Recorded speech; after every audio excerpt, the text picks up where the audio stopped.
Major support for Carolina Business Review provided by Grant Thornton. Operating in more than 100 countries, our tax, audit, and advisory professionals specialize in helping companies unlock their growth potential. Colonial Life, providing benefits to employees to help them protect their family, their finances, and their futures. And Sonoco, a global manufacturer of consumer and industrial packaging products and provider of packaging services with more than 300 operations in 35 countries.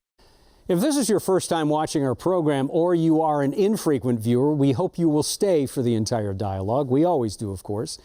Welcome again to the most widely watched and the longest running source of Carolina business, policy, and public affairs. We will assess some current policy dialogue, business and community issues close to the midsummer mark here. And later on, stay tuned, the new Interim Chancellor at East Carolina University, Dan Gerlach. Gratefully acknowledging support by Martin Marietta, a leading provider of natural resource-based building materials, providing the foundation upon which our communities improve and grow. Blue Cross Blue Shield of South Carolina, an independent licensee of the Blue Cross and Blue Shield Association. Visit us at southcarolinablues.com. The Duke Endowment, a private foundation enriching communities in the Carolinas through higher education, healthcare, rural churches, and children's services. Barings, a leading global asset management firm dedicated to meeting the evolving investment and capital needs of its clients. Learn more at barings.com. On this edition of Carolina Business Review, Alan Smith of the Spartanburg Chamber of Commerce, Patrick Woodie from the NC Rural Center, and special guest, Dan Gerlach, Interim Chancellor at East Carolina University.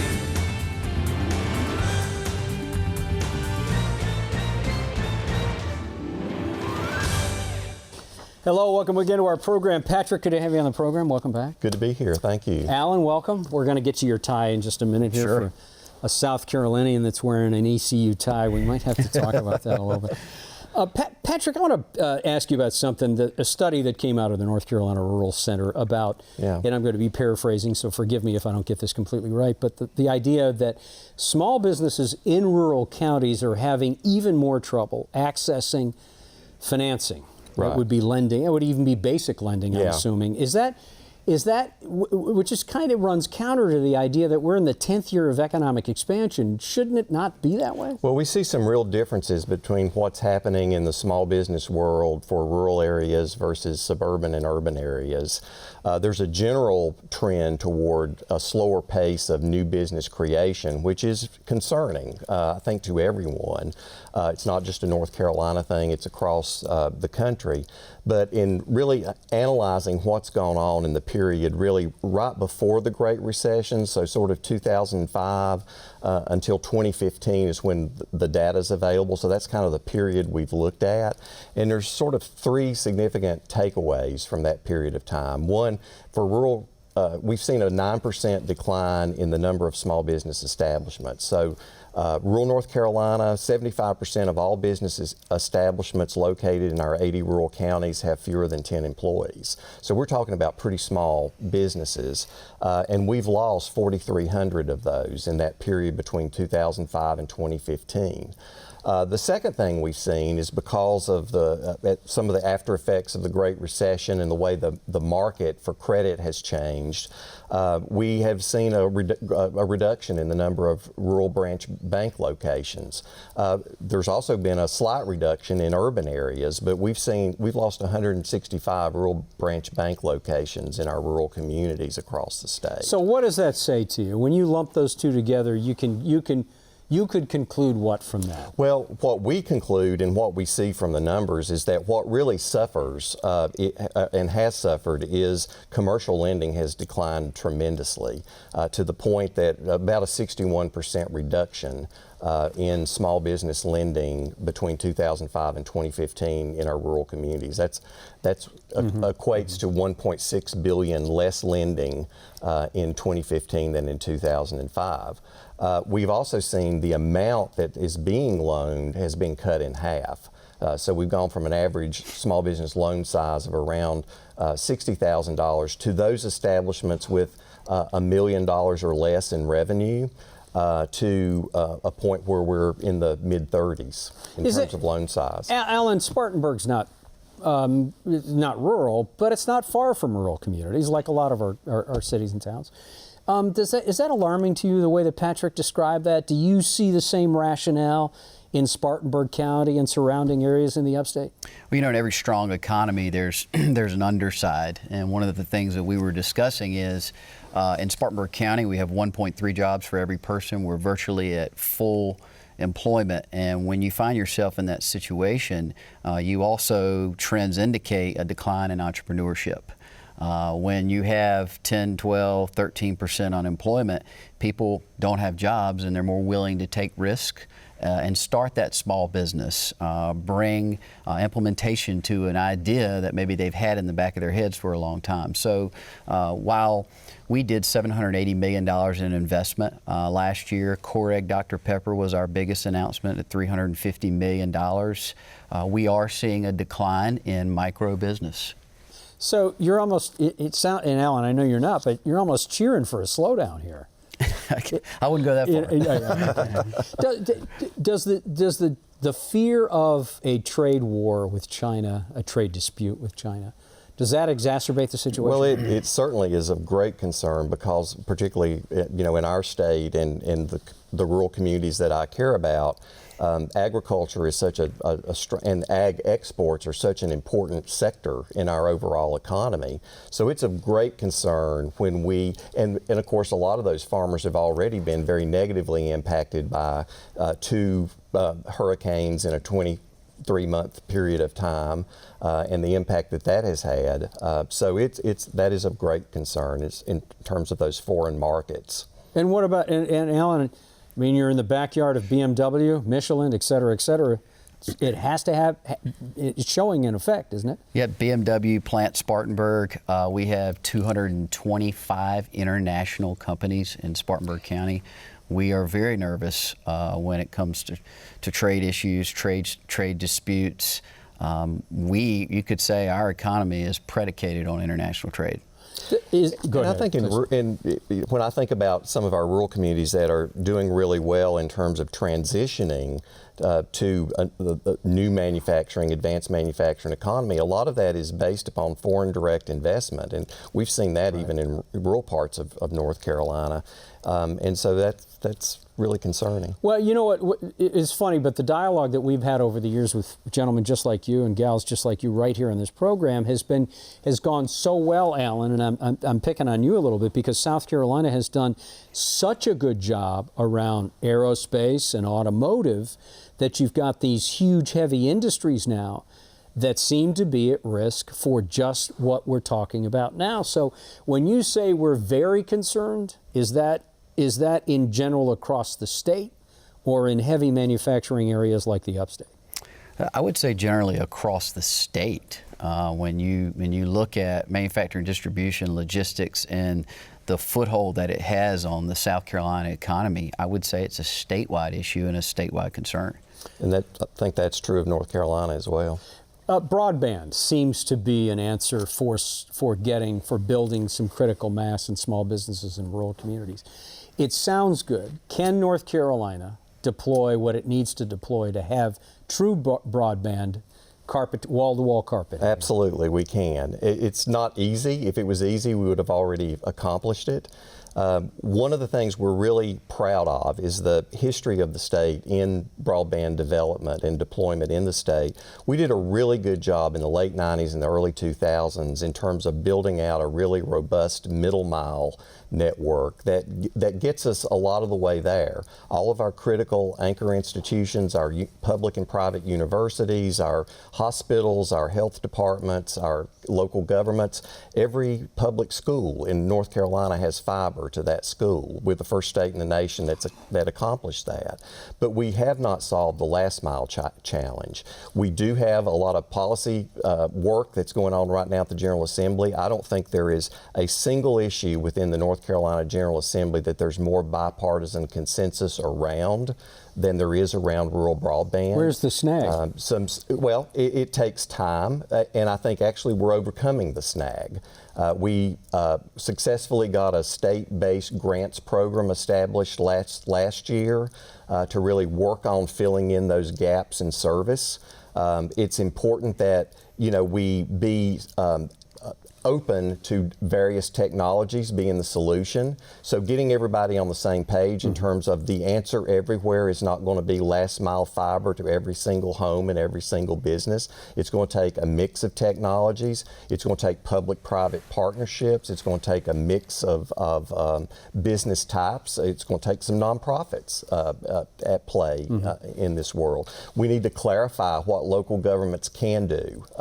They probably will not be providing the service themselves and probably don't need to, but they should be able to leverage assets. And so clarifying what can be done, we had a really important piece of legislation that passed the General Assembly and the governor has signed around clarifying, making some changes to the law to allow our rural electric co-ops, which are in 75 of our 100 counties in North Carolina, to play a much more robust role in being part of the solution to the broadband gaps. You know, it's funny, Roy Jones from North Carolina Electric Cities was just on the program talking about building out on the backs of some of these co-ops. We're going to run out of time, though. We'll bring our guest on. Funny, you said something, and not that you haven't, Alan, but you said something right before the program that's going to lead us to who's coming up on the program. That's the idea that we have challenges when the economy is slow and we have challenges when the economy is good, as we do now. And one of those challenges is affordable housing. Coming up on this program, we're going to take some time and drill down into what does affordable housing and the affordable housing challenge mean when you have markets that have done so well that the average wage earner cannot afford the average rent. We'll talk more about affordable housing. And then also coming up on the program, he is the Chief Executive Officer of Charleston-based Benefit Focus. Ray August will join us on this program as well. Our special guest has a long, deep, and broad history with leadership in North Carolina. For over a decade, he ran, engaged in dialogue, and distributed tens of millions of dollars through the Golden Leaf Foundation. He also worked for North Carolina Governor Easley before that. And for the last couple of decades, he has curated this reputation of someone with, and this is what Dr. Bill Roper said about him, gravitas and stature. It might take every bit of that experience and that reputation in his new job. We welcome now the interim chancellor of East Carolina University, Dan Gerlach. Dan, welcome to the program. Thanks for having me, Chris. It's great to be back with you. Thank you. Thank you, sir, Mr. Chancellor. So you've got, and this is my term, Your Honor, but you've got a tiger by the tail. What is the biggest challenge that you face in Greenville, North Carolina? Is it the leadership at East Carolina? Is it Pitt County managers? Is it the UNC Board of Governors? Is it Vidant Health and the leadership there? Where do you see that you are going to focus on the pressure points first? Well, the biggest challenge is meeting the labor demands that Alan and Patrick were talking about in the previous segment. How do we educate even more people in a region of the state that's not growing as fast to help more people get access to the breadth and depth of everything that East Carolina University offers? That's job number one. Our enrollment's been a little soft in the last couple of years. We're coming back. We've been welcoming, have an orientation session for dozens and dozens of incoming pirates, and getting them their bachelor's degrees in a timely manner, being able to figure out a way to reach even more young people and not so young people across our region, and meet the demands of the entire state. That's job one. Yeah. Question, Patrick? Well, from my perspective in rural economic development, we care a lot about our anchor institutions and how vital and important they are. I'd love to hear you talk a little bit about how important ECU is as an anchor institution in Eastern North Carolina and how your work at Golden Leaf has really prepared you uniquely for this new role as Chancellor. Well, thanks, Patrick. And Patrick and I have worked together for a long time. Plowing these fields in rural economic development. I'm grateful for that question. There are very few jobs I would lead the Golden Leaf Foundation to do, but being the interim chancellor at East Carolina University is one of them, because if the university is not successful, the entire region is not successful. Is that overstating? No, it is not. It is a cultural inspiration. to the region in our athletics and excellence in arts. It is the hub of economic development in giving employers and entrepreneurs a sense of confidence that we can grow this economy, even though we're not as densely populated as places like Raleigh and Charlotte. We get young people from all 100 counties, not just the East, from every state in the Union and internationally to come to East Carolina because we have expertise and we have a depth and breadth that's unmatched. We have over 100 degrees in concentrations, and it's not only access, but it's access with excellence. That's what we pride ourselves on. So that's why I'm here. And the Golden Leaf history has taught me about the region. So when I see these young people from Bertie County or Perquimans County or Northampton County, I know their communities, and they really feel a sense of ownership with this. I didn't need a map to come to Allen's hometown of Greenville and feel in league with the private sector, the public sector, the nonprofit sector, and be a good partner. Because it is not going to be East Carolina University on an island that solves our problems. It's going to be how it collaborates with the governmental leadership and the business leadership, and some degrees increasingly the nonprofit leadership, to help build community. And that's the strength and comparative advantage I believe I bring. Because I'm not a traditional academic administrator, but I've got a lot of excellent ones around me. So we have a great team. I'm very confident. I'm very bullish. Alan? Well, as a proud pirate myself, I know I speak on behalf of the Pirate Nation. We are absolutely delighted that Dan's leadership and reputation is not only steering our institution in the right direction, but our region. And a lot of folks don't realize this, but if you have been to a hospital in North Carolina, more than likely you've been served by an East Carolina graduate. If you have walked into a classroom in North Carolina, you are more than likely being taught by an East Carolina graduate. So we cannot overstate the importance of East Carolina as it relates to the state and region. And so with that in mind, the motto is Soiree to serve. Speak to how East Carolina is going to serve, if you would, the region from an economic development standpoint moving forward. Sure. From an economic development standpoint, one is we're going to give high quality education to young people and their parents who may not think that education's in reach and give it in 4 years. Our graduation rate in 4 years is the equivalent of other access universities, what they get in 5. And by 5 years, we're 20 points ahead of them. Our alumni, like you, Alan, are 50% more likely to say they're prepared to succeed in life after graduation than the average public university. But we're beginning work, and right around this time, we just turned dirt on a new life science and biotechnology building to anchor the west side of our campus. We're beginning work on a millennial campus and have had the benefit of the city of Greenville opening up a new connector that welcomes us into a very modern, very welcoming main campus student center and so forth. So that economic development, we're not only going to have it around us, we're going to have it right on our doorstep. Plus the Miller School of Entrepreneurship, the only business school with this kind of high link to entrepreneurs, is we have interns already in the field all across 29 northeastern North Carolina counties, putting their knowledge, talent, and skill to work in service of businesses. We understand the region. We're comfortable in the region. We're not comfortable staying in the academy and content with ourselves. We are, as you say, work through action. So those are some of the examples, and many more. Dan, I don't want to overstate the drama that's gone on behind the scenes with East Carolina University and Vidant and North Carolina. Sure. Board of Governors and Cecil Stanton surprising this former chancellor leaving. Talk a little bit about how you mitigate that, how you lead through that, why that happened, and how you think it's going to end up. That's a complicated issue, but let's start with the founding of our medical school in 1975. It's the Brody School. The Brody School of Medicine on our campus. My predecessor, many times over, Chancellor Leo Jenkins, thought we needed a medical school in our region to serve the needs of the region. Others didn't think so. Others thought that the excellent university in Chapel Hill could handle it.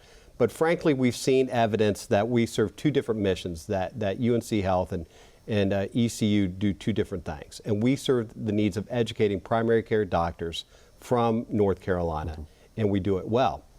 Now, usually a medical school owns its own hospital, but we already had a hospital in Pitt County. There was a county hospital there, and part of the agreement was we'll not duplicate an existing facility. We'll invest the money in Pitt County Hospital, which has now become Vidant Medical Center, a 900-bed hospital. It's our academic, it's our affiliated teaching hospital, but we don't own it. We don't control it. They have a separate board.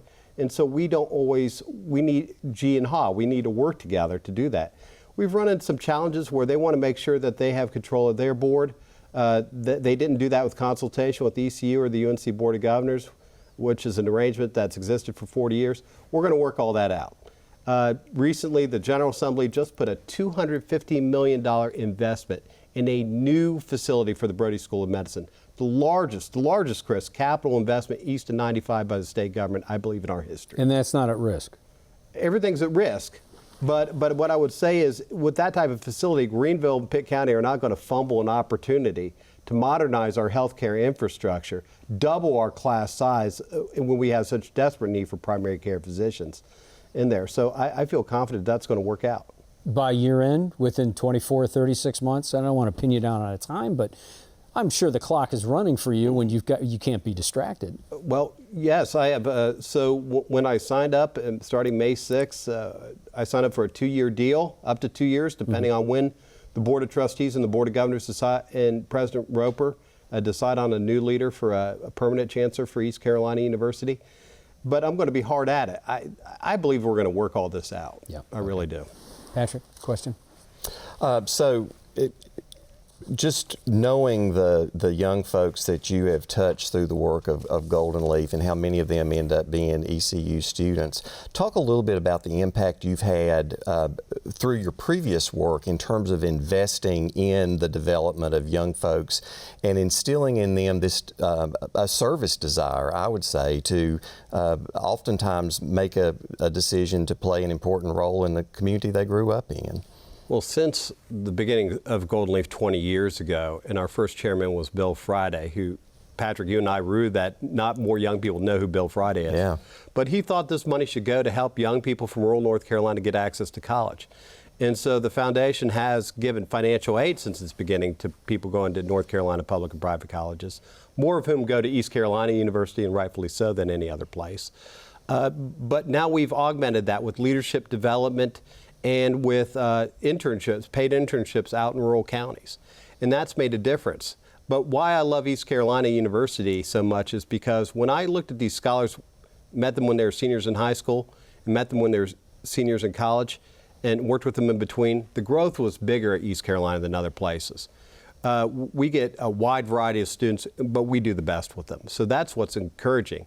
And what's the best part of my day is when I see one of these young people who knew me when I visited them and told them about the Golden Leaf Scholarship, and they say, Chancellor Dan, we're just so happy you're here. Mm-hmm. You're our kind of guy. So that's very reassuring. Yeah. And that's authentic because kids don't lie. You know? That's exactly right. Alan? Well, East Carolina throughout its history is no stranger to adversity. Always has had a history of perhaps folks saying you can't, and we've demonstrated that we will. I'll never forget a legislator in referred to Leo Jenkins one time as a redneck rabble-rouser, and he rebutted that by saying, that's interesting because I'm a Yankee from New Jersey. So, you know, we've always had to work a little harder. We're authentic and we're gritty, and I think that's our character. I want to maybe end on a light question and just tell me what's been a pleasant surprise for you since you arrived. The most pleasant surprise is how many people are on the team rooting for me. I have to tell you, when I stood there in front of the cameras and Bill Roper introduced me, I said, oh my God, I'm going to be the chancellor of a university of 29,000 students with 5,800 people working in our university, serving our people. And I don't have a lick of academic administrative experience. But then I looked at all the people who I've worked with over the years, Alan, at East Carolina University, knowing they're on the team, and just getting all this positive support. I mean, we want our people to succeed. You wear the purple and gold. I mean, that's right. They want me to succeed. And I think what's helped me the most is that I respect the culture. I'm part of that culture. I don't have to fake it. These are, like you say, it's gritty. It's people don't say no. It's people to whom not everything has been given easily. And so we're going to go, and we're going to grow, and we're going to work at it, and we're going to take it. That's how we roll. We have less than a minute left, Dan.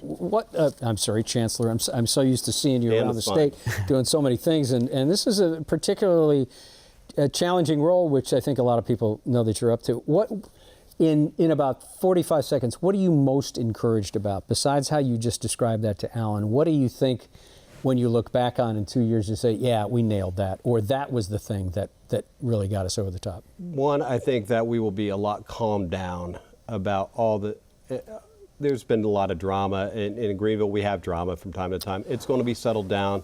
The financial condition of the university is going to be stabilized. I think all universities are going to face some challenges from here on out, but we're going to be better prepared for it. We're going to be more aggressive about working with our business community and figuring out ways to help build the skills of their employees, both current and future. Yeah. And we're going to have, frankly, an healthcare infrastructure, education infrastructure that's already leads the country. I mean, our nursing school is number 6 in the nation. It's going to continue to do so. That's going to have to be the last word. Chancellor, thank you for your leadership. Thanks for being on the program again. My pleasure. Nice to see you. Alan, good to see you. Patrick, nice to see you again. Thank you. Until next weekend, I'm Chris Woodie. Good night. Major funding for Carolina Business Review provided by Martin Marietta, Colonial Life, the Duke Endowment, Barings, Grant Thornton, Sonoco, Blue Cross Blue Shield of South Carolina, and by viewers like you. Thank you. Promotional consideration provided by Business North Carolina Magazine. For more information, visit carolinabusinessreview.org.